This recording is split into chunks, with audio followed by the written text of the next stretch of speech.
So let us continue to define parallel vectors.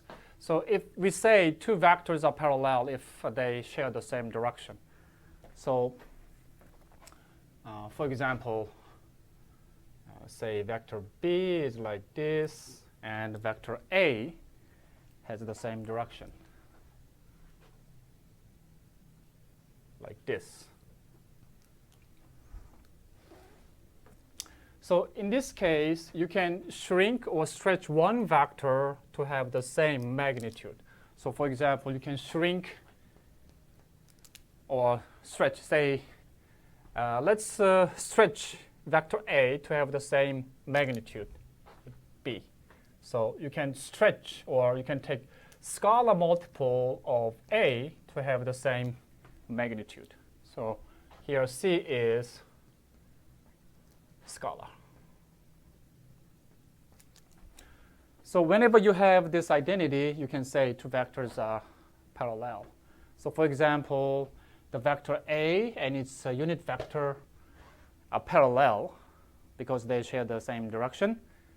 And that means, by definition, vector A is scalar multiple of this unit vector. So vector A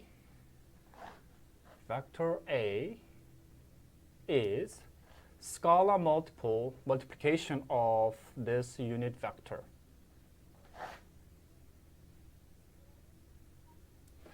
So you can find some certain scalar to have this identity. Well, you can use a silly canceling. If you put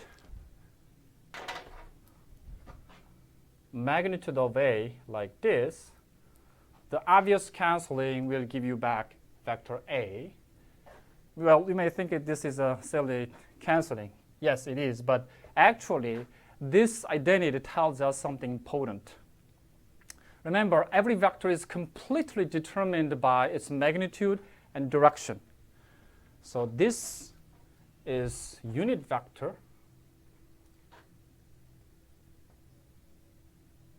or this determines direction.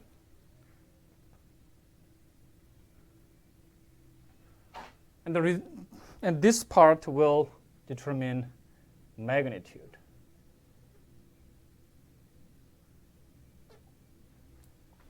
So in that sense, this expression tells us something important. Every vector is completely determined by direction and magnitude.